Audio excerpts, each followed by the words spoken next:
जय हिंद दोस्तों, आप सभी का स्वागत है एक बार फिर से आपके अपने YouTube चैनल यूनिक ज्ञान में। आज हम BA 5th semester geography paper first का क्वेश्चन पेपर देखेंगे, जिसका कोर्स टाइटल है रीजनल जियोग्राफी। जहां पर भी जिस भी यूनिवर्सिटी में लिखित परीक्षा हो रही है उनके लिए बहुत ही ज़्यादा इम्पॉर्टेंट यह वीडियो लेक्चर हो जा रहा है, क्योंकि यह क्वेश्चन पेपर देखने के बाद, इसका सोल्यूशन देखने के बाद आपका मोस्ट इम्पॉर्टेंट जो क्वेश्चन है तैयार हो जाएंगे। आपको यह भी पता चल जाएगा कि किस प्रकार से किन टॉपिक से अधिक प्रश्न आ रहे हैं। यह एक पेपर है, नेक्स्ट पेपर भी आपका सॉल्व कराया जाएगा, अर्थात एक एक पेपर के एक एक सब्जेक्ट के आपके लगभग 2-3 क्वेश्चन पेपर सॉल्व करा दिए जाएंगे।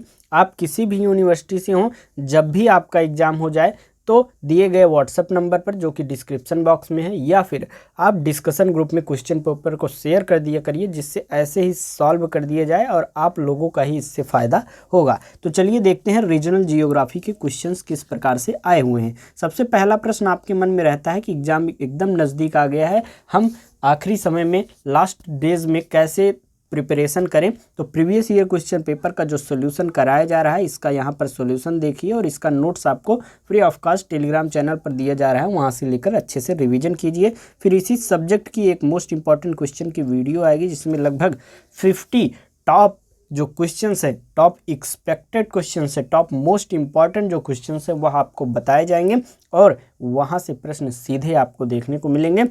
बाकी आप जो नोट्स बनाए हुए हैं उसका रिवीजन करते रहिए। जिन्होंने नहीं कुछ पढ़ा है, यह 3 काम करेंगे, बहुत अच्छा अंक प्राप्त होगा। बाकी जो पढ़े हुए हैं उनके लिए यह रामबाण साबित होगा ही। चलिए देखते हैं किस प्रकार के प्रश्न आए हुए हैं। रीजनल जियोग्राफी यह है हमारा। इसमें सबसे पहला प्रश्न है, परियोजना संश्लिष्ट क्या होता है। पहला प्रश्न लघु उत्तरी, अति लघु उत्तरी प्रश्न जो है, परियोजना संश्लिष्ट क्या होता है। दूसरा क्या है, कृषि नगर नियोजन, एग्रोपोलिस प्लानिंग क्या होता है। पर्यावरण नियोजन, इन्वायरमेंट प्लानिंग क्या होता है। आर्थिक वृद्धि, इकोनॉमिक ग्रोथ क्या होता है। आर्थिक कल्याण, इकोनॉमिक वेलफेयर क्या होता है। स्प्रेड इफेक्ट, प्रसार प्रभाव क्या होता है। सांस्कृतिक प्रदेश, कल्चरल रीजन क्या होते हैं। विकेंद्रीकरण सिद्धांत, प्रिंसिपल ऑफ डिसेंट्रलाइजेशन क्या होता है।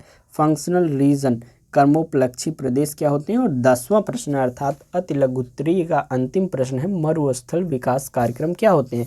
बहुत से लोगों का डाउट यह रहता है आप में से, सर मेरे जो एग्ज़ाम में पेपर आता है उसका पैटर्न अलग रहता है।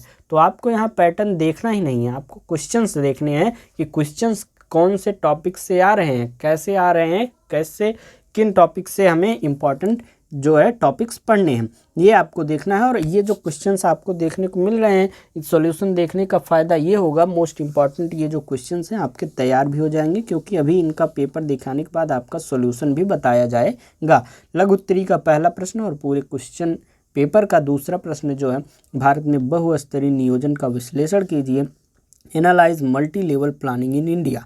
Discuss the indicators of the economic development, आर्थिक विकास के सूचकों की विवेचना कीजिए।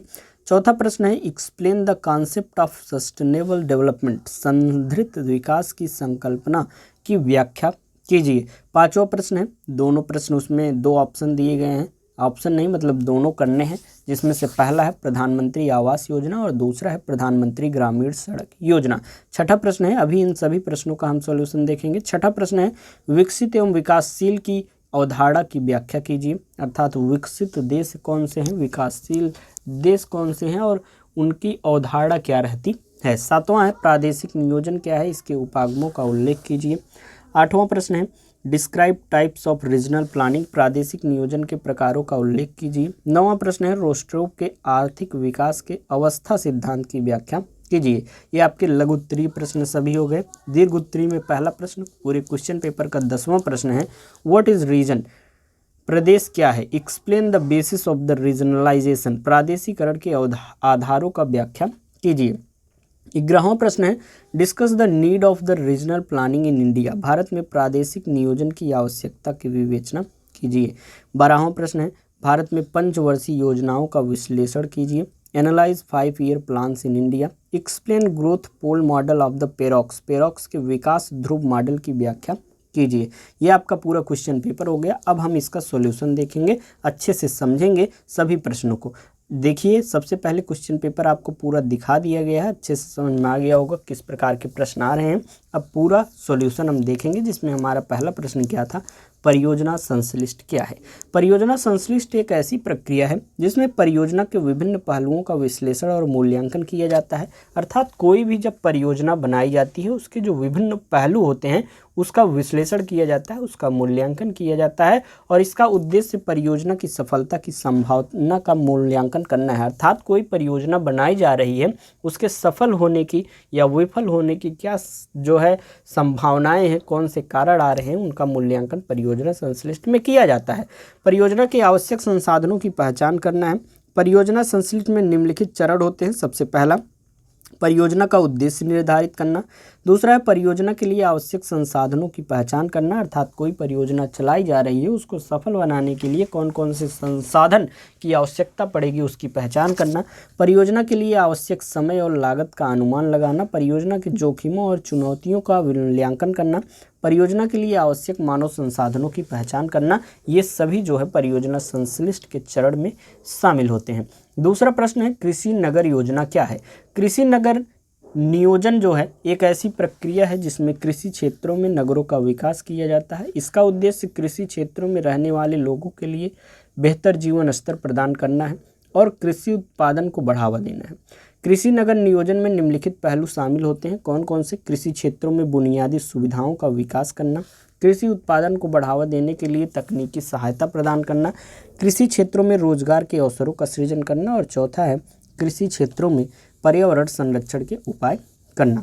तीसरा प्रश्न आपका क्या था, पर्यावरण नियोजन क्या है। पर्यावरण नियोजन एक ऐसी प्रक्रिया है जिसमें पर्यावरण के संरक्षण और सुधार के लिए योजनाएं बनाई जाती हैं। अर्थात पर्यावरण के संरक्षण के लिए जो भी उनके सुधार करने के लिए योजनाएं इसमें नियोजन में बनाई जाती हैं। इसका उद्देश्य पर्यावरण को नुकसान पहुंचाने वाली गतिविधियों को नियंत्रित करना, पर्यावरण के संरक्षण के लिए आवश्यक उपाय करना। पर्यावरण नियोजन में निम्नलिखित पहलू शामिल होते हैं। सबसे पहला जिसमें आता है पर्यावरण के संरक्षण के लिए नीतियों का निर्माण करना। अर्थात विभिन्न प्रकार के पर्यावरण में प्रदूषण हो रहे हैं अलग अलग चीज़ों में, जैसे कि जल प्रदूषण, वायु प्रदूषण, मृदा प्रदूषण। तो ये सभी चीज़ों को संरक्षित करने के लिए विभिन्न जो नीतियाँ चलाई जा रही हैं उसका निर्माण करना। दूसरा है पर्यावरण नियोजन का उद्देश्य पर्यावरण को नुकसान पहुंचाने वाली गतिविधियों को नियंत्रित करना। वही बात हुई। पर्यावरण शिक्षा और जागरूकता कार्यक्रमों का आयोजन करना। पर्यावरण संरक्षण के लिए तकनीकी सहायता प्रदान करना। चौथा है आर्थिक वृद्धि। आर्थिक वृद्धि एक देश की आर्थिक गतिविधियों में वृद्धि को दर्शाती है, जैसे कि जीडीपी जो कि सकल घरेलू उत्पाद होता है, ग्रॉस डोमेस्टिक प्रोडक्ट में वृद्धि, आय में वृद्धि, रोजगार में वृद्धि जो है, ये सभी चीज़ों को, इन सभी गतिविधियों को, आर्थिक गतिविधियों को आर्थिक वृद्धि में दर्शाया जाता है। आर्थिक वृद्धि के कुछ महत्वपूर्ण पहलू हैं। कौन कौन से? उत्पादन में वृद्धि, आय में वृद्धि, रोजगार में वृद्धि, जीडीपी में वृद्धि। ये सभी जो विभिन्न चीज़ें हैं यह दर्शाती हैं कैसे जो है आर्थिक वृद्धि हो रही है।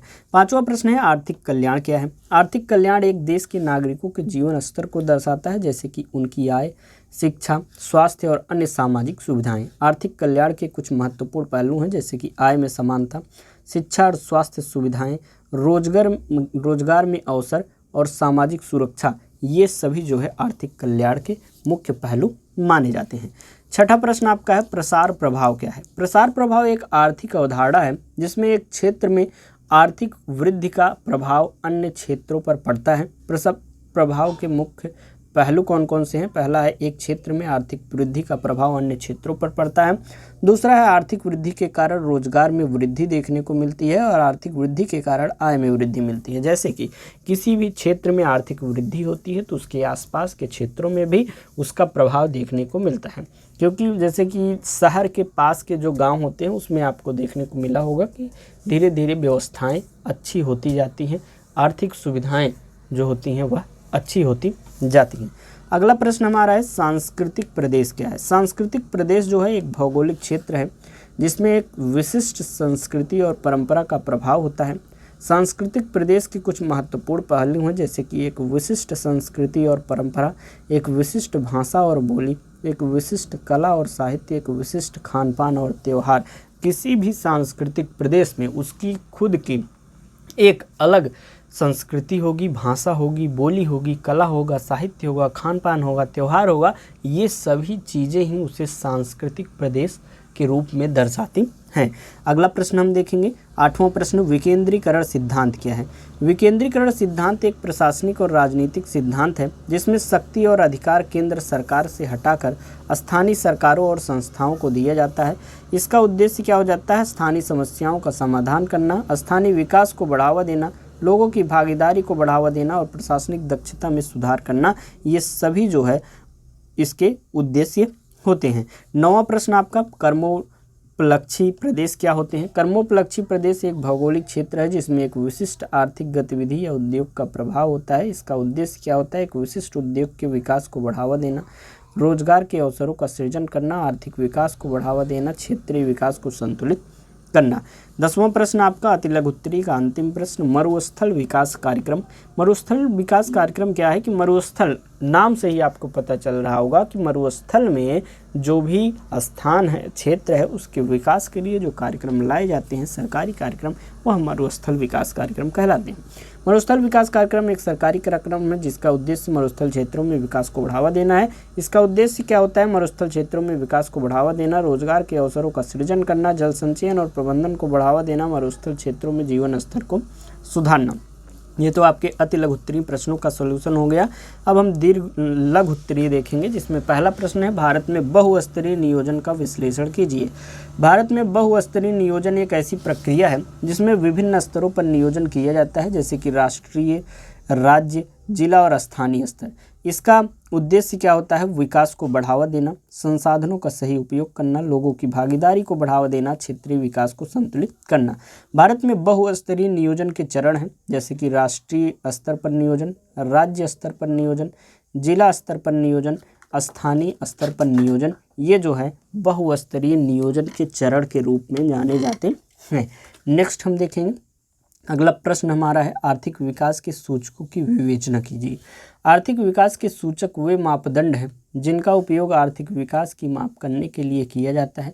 कुछ महत्वपूर्ण सूचक जैसे कि जीडीपी, प्रति व्यक्ति आय, रोजगार दर, मुद्रास्फीति दर, विदेशी मुद्रा भंडार और निर्यात और आयात, ये सभी चीज़ें जो हैं आर्थिक विकास को दर्शाती हैं। इन सूचकों का उपयोग आर्थिक विकास की स्थिति का मूल्यांकन करने के लिए किया जाता है। संतृप्त विकास की संकल्पना की व्याख्या कीजिए, जो कि सस्टेनेबल डेवलपमेंट होता है। सस्टेनेबल डेवलपमेंट जो होता है वह ऐसी संकल्पना है जिसमें आर्थिक, सामाजिक और पर्यावरणीय विकास को एक साथ जोड़कर विकास किया जाता है। जैसे कि इसके उद्देश्य क्या होते हैं, आर्थिक विकास को बढ़ावा देना, सामाजिक न्याय को बढ़ावा देना, पर्यावरण संरक्षण को बढ़ावा देना और लोगों की भागीदारी को बढ़ावा देना। संतुलित विकास के मुख्य तत्व क्या हैं, आर्थिक विकास, सामाजिक न्याय, पर्यावरण संरक्षण और लोगों की भागीदारी। आपने यह भी परिभाषा पढ़ी होगी सस्टेनेबल डेवलपमेंट की, कि फ्यूचर में आने वाली जनरेशन को संसाधन मिल सके, इस प्रकार से प्रयोग करना विभिन्न संसाधनों का, जिससे वह भी लाभ उठा सकें, उनको भी अच्छा एक प्रकार से पर्यावरण मिल सके। इस प्रकार से जो है विकास करना जो है सस्टेनेबल डेवलपमेंट कहलाता है। ये आपने देख लिया। 5वां प्रश्न है, निम्नलिखित पर संक्षिप्त टिप्पणी कीजिए। जिसमें से पहला है प्रधानमंत्री आवास योजना। नाम से भी यह भी आपको पता चल रहा होगा कि प्रधानमंत्री आवास योजना एक सरकारी योजना है जिसका उद्देश्य ग्रामीण क्षेत्रों में गरीब परिवारों को आवास प्रदान करना है। इस योजना के तहत सरकार ग्रामीण क्षेत्रों में आवास निर्माण के लिए वित्तीय सहायता जो है वह प्रदान करती है। योजना के मुख्य उद्देश्य हैं ग्रामीण क्षेत्रों में गरीब परिवारों को आवास प्रदान करना, आवास निर्माण के लिए वित्तीय सहायता प्रदान करना, ग्रामीण क्षेत्रों में जीवन स्तर को सुधारना। दूसरा है प्रश्न आपका कि प्रधानमंत्री ग्रामीण सड़क योजना। यह भी नाम से आपको पता चल गया होगा, बस आप समझ लीजिए, बस आप ध्यान से हर एक प्रश्न को सुनते रहेंगे। जो बताया जा रहा है बहुत ही सरल भाषा में आपको अच्छे से सब टॉपिक तैयार हो जाएगा। बाकी कोई भी डाउट पूरे लेक्चर में आपको रहता है तो कमेंट करके आप पूछ सकते हैं। और यह जो सिलेबस, यह जो सॉल्यूशन कराया जा रहा है, इसको आपको टेलीग्राम चैनल पर भेज दिया जाएगा, जिसका लिंक आपको डिस्क्रिप्शन बॉक्स में दिया गया है। तो चलिए देखते हैं अगला प्रश्न हमारा, प्रधानमंत्री ग्रामीण सड़क योजना क्या है। प्रधानमंत्री ग्रामीण सड़क योजना एक सरकारी योजना है जिसका उद्देश्य ग्रामीण क्षेत्रों में सड़क निर्माण को बढ़ावा देना है। इस योजना के तहत सरकार ग्रामीण क्षेत्रों में सड़क निर्माण के लिए वित्तीय सहायता जो है वह प्रदान करती है।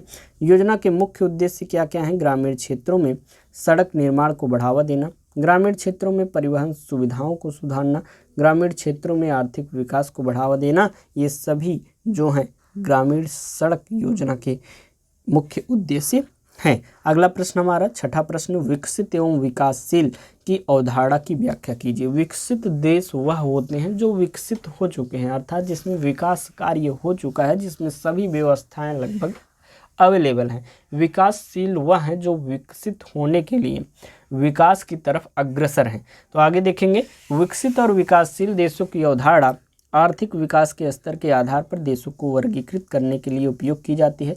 विकसित देश वे होते हैं जो उच्च आर्थिक विकास, उच्च प्रति व्यक्ति आय, उच्च जीवन स्तर और उन्नत तकनीक और बुनियादी सुविधाएं और निम्न मुद्रास्फीति दर और बेरोजगारी दर इसमें होती हैं। और विकासशील देश वे होते हैं जहाँ पर निम्न आर्थिक विकास होता है, निम्न प्रति व्यक्ति आय होता है, निम्न जीवन स्तर होता है, सीमित तकनीक और बुनियादी सुविधाएं होती हैं, उच्च मुद्रास्फीति पर दर और बेरोजगारी दर इसमें शामिल होता है। अच्छे से आपको समझ में आ गया होगा। नेक्स्ट टॉपिक है प्रादेशिक नियोजन क्या है, उसके उपागमों का उल्लेख कीजिए। प्रादेशिक नियोजन एक ऐसी प्रक्रिया है जिसमें एक क्षेत्र के विकास के लिए योजनाएं बनाई जाती हैं। इसका उद्देश्य है क्षेत्रीय विकास को बढ़ावा देना, संसाधनों का सही उपयोग करना, लोगों को भागीदारी को बढ़ावा देना, क्षेत्रीय असमानताओं को कम करना। प्रादेशिक नियोजन के उपागम कौन कौन से हैं? क्षेत्रीय विश्लेषण, SWOT विश्लेषण, लागत लाभ विश्लेषण, भागीदारी नियोजन, स्थानीय स्तर पर नियोजन। इन उपागमों का उपयोग जो है प्रादेशिक नियोजन में विभिन्न पहलुओं का मूल्यांकन करने, योजनाएं बनाने के लिए किया जाता है। ये उपागम जो है प्रादेशिक नियोजन को प्रभावी बनाने में मदद करते हैं।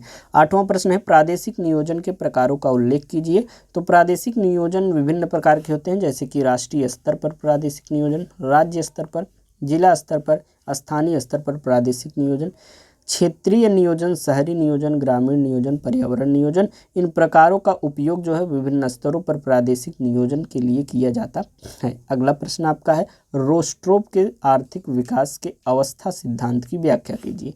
रोस्ट्रोप के आर्थिक विकास के अवस्था सिद्धांत के अनुसार आर्थिक विकास की 5 अवस्थाएं हैं। कौन कौन सी? सबसे पहली पारंपरिक समाज जो कि ट्रेडिशनल सोसाइटी, दूसरी है पूर्व औद्योगिकरण की अवस्था अर्थात जब उद्योगीकरण हो रहा है उससे पहले की जो अवस्था होती है वो पूर्व औद्योगिकरण, pre conditions of take off अर्थात जो है औद्योगिकरण हो चुका है, उभार की अवस्था या होती है। एकीकरण की अवस्था, ड्राइव टू मैच्योरिटी, उच्च उपभोग की अवस्था, एज ऑफ मास कंजप्शन। कुल मिलाकर 5 अवस्थाएं जो है आर्थिक विकास की प्रक्रिया में होती हैं।